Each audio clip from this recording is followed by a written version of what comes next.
নমস্কার বন্ধুরা, Rings canvas চ্যানেলে তোমাদের সকলকে জানাই অনেক স্বাগত। আর আজকের ভিডিওতে তোমাদেরকে দেখাবো যে আমাদের সোনামাকে বিভিন্ন ড্রেসে বিভিন্ন সাজে আমরা সাজিয়েছি ফটোশ্যুট করানোর জন্য। ক্যামেরাম্যান এসেছে, তো তার আগে থেকে এই দেখো মহাদেব সাজিয়ে ওকে রেডি করে দিয়েছি। আর ও এতক্ষণ ঘুমাচ্ছিল, এই জাস্ট উঠলো। তো ভিডিওটা তোমরা পুরোটা দেখতে থাকো। মহাদেব তো বাঘের ছালের উপর বসবে। বাঘের ছাল কোথায়? বাঘের ছালের একটা চাদর আনা হয়নি, ওইটাই মিস হয়ে গেছে। ওইটা পেটে বসিয়ে দিতে হবে। ওইটা বাঘের ছালের মতোই লাগছে বটে। ও মামা, ও এখন দাঁড়িয়ে আছে আর ওর হাতের মধ্যে এক হাতে এই কুমণ্ডল আর এক হাতে ডুগডুগিটা ধরিয়ে দিয়েছি। আর এখন কিন্তু ক্যামেরাম্যানরা এসে গেছে আর এখন দেখো সুন্দর করে পোজ দিচ্ছে। তবে অন্যান্য বাচ্চাদের থেকে ও কিন্তু খুব কম কাঁদে, ও বেশি কাঁদে না। আর আজকে সারাদিন মানে যে ক্যামেরাম্যান এসেছিল ওনারা বলেছিল যে 1 ঘন্টার বেশি ফটো আমরা তুলতে পারবো না, কিন্তু ওকে আমরা অনেক ড্রেসে রেডি করে দিয়েছি। আর 1 ঘন্টা বলে কিন্তু 3 ঘন্টা ওনারা ফটো তুলেছে। আর ও কিন্তু একটুও কান্নাকাটি করেনি। হ্যাঁ, শেষের দিকে একটু কান্নাকাটি করা শুরু করেছিল একদম শেষের মুহূর্তে, কিন্তু প্রথম দিকে ওর একবারে ফুল টু এনার্জি রয়েছে। দেখতেই পাচ্ছ, যেরকম বলা হচ্ছে ও কিন্তু সেরকমই পোজ দেওয়ার চেষ্টা করছে। আর ওর মা ওকে কোলে নিয়ে বাইরের দিকে গেছে, মানে ছাদে গেছে। আর ছাদের নিচে মানে রাস্তাতে লোকজনেরা হাঁ করে তাকিয়ে দেখছে ওই দেখো দূর থেকে যেখানে কি হচ্ছে। আর ও কিন্তু এই বিষয়টা খুব এনজয় করছে। দেখো, অচেনা লোক দেখছে কিন্তু একটুও কাঁদছে না। আমি যখন বলবো আরেকবার কোন রেডি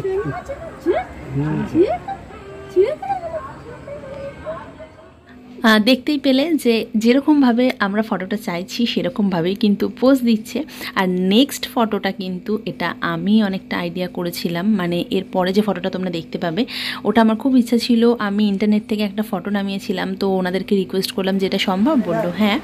তো তার জন্য আমি কিছু ক্যান্ডেল নিয়ে গিয়েছিলাম, সেই ক্যান্ডেলগুলো জ্বালিয়ে ফটোটা তোলা হয়েছে। এই দেখো জাস্ট এটা এই ফটোটা নেওয়ার সময় আমি ক্যামেরাটা এভাবে ঘুরিয়ে নিয়েছিলাম, কিন্তু তাও তোমাদেরকে দেখাতে মানে বাধ্য হচ্ছি। দেখো ওর গায়ের মধ্যে ক্যান্ডেলগুলো দেওয়া হচ্ছে আর ও একটা একটা করে কিন্তু ফেলে দিচ্ছে। কি কিউট না? এই দেখো এই ফটোটা জাস্ট আমার খুব পছন্দের, ভীষণ ফেভারিট। আমি এই ফটোটা ইন্টারনেট থেকে মানে গুগল থেকে ডাউনলোড করে রেখেছিলাম আর করব বলে এই লাইটগুলো নিয়ে গিয়েছিলাম।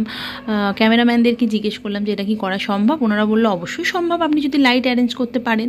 তো দেখো ও কিন্তু ভীষণ সুন্দরভাবে পোজ দিচ্ছে। আর আমার মা কিন্তু এখানে ওকে সামলাচ্ছে একটু। আর এখানে আরও জিনিসপত্র রাখা আছে যেগুলো দিয়ে কিন্তু আরও ফটো তোলা হবে। তো চলো তোমরা ভিডিওটা দেখতে থাকো। আর চ্যানেলে যারা নতুন আছো চ্যানেলটা চটপট করে সাবস্ক্রাইব করে দাও, কারণ পরপর কিন্তু অনেক ধামাকাদার ব্লগ আসতে চলেছে। তো আজকে ওকে কীভাবে ছবি তোলা হলো, সাজালাম, সবটা কিন্তু আজকের ভিডিওতে তোমরা দেখতে পাবে।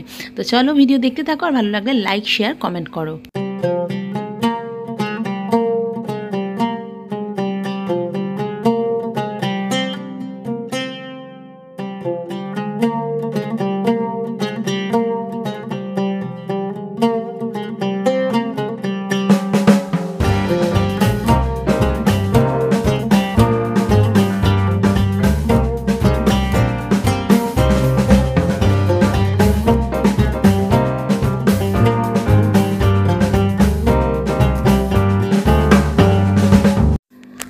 ওকে রাধারানী সাজানো হবে বলে ওর মা একটা সুন্দর লেহেঙ্গা কিনে এনেছে, কিন্তু লেহেঙ্গাটাতে না ওড়না নেই।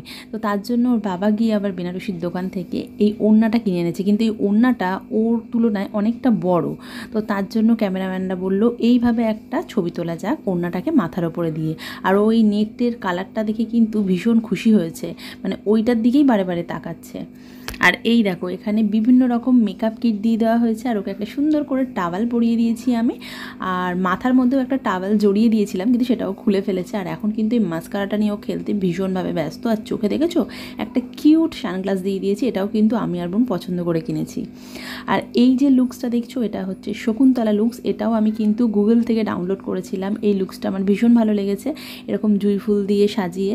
তো ফটোগ্রাফারদেরকে আমি বললাম যে ওকে শকুন্তলা সাজাবো, বললো ঠিক আছে আছে, কোনো অসুবিধা নেই, সাজাতেই পারো, ও যদি পোজ দিতে পারে আমরা তুলে নেব। কিন্তু যখন শকুন্তলা লুকসটা ওনারা দেখলো, ওনারা জাস্ট খুশি হয়ে গেল, বলছে এটা শকুন্তলা লুকস, আমরা কিন্তু এর আগে দেখিনি। তো চলো তার একটা ক্লিপস দেখাই তোমাদেরকে। এই দেখো, দেখছো কি সুন্দরভাবে পোজ দিচ্ছে। আর ব্যাকগ্রাউন্ডটা সাদা ছিল, মানে সাদা চাদরের ওপর ছিল, তো ওনারা বললো একটা লাল চাদর বা কিছু দিলে তাহলে খুব ভালো হয়। তো হিসু করার জন্য এই ম্যাটটার উপরে ওকে শোয়ানো হয়, তো সেটার উপরেই তোলা হয়েছে। আর এই যে সব শেষে দেখতে পাচ্ছ রাধা রানীর ড্রেসটা ওকে পরানো হয়েছে, কিন্তু এইবারে ও খুব টায়ার্ড হয়ে গিয়েছিল, প্রায় 3 ঘন্টা হয়ে গেছে। এই ড্রেসটা পরে খুব ভালো ছবি কিন্তু তোলা হয়নি, খুব কান্নাকাটি করছিল বলে। তাও আমরা চেষ্টা করেছিলাম যে নিজেরা কিছুটা মোবাইলে তুলতে, তো এইটা লাস্টে তুলেছি। আজকের ভিডিওটা না এখানেই শেষ করছি। ভিডিওটা ভালো লাগলে প্লিজ লাইক করে চ্যানেলটা সাবস্ক্রাইব করো। এরপরে অন্নপ্রাশনের পার্ট 1 নিয়ে খুব তাড়াতাড়ি চলে আসবে।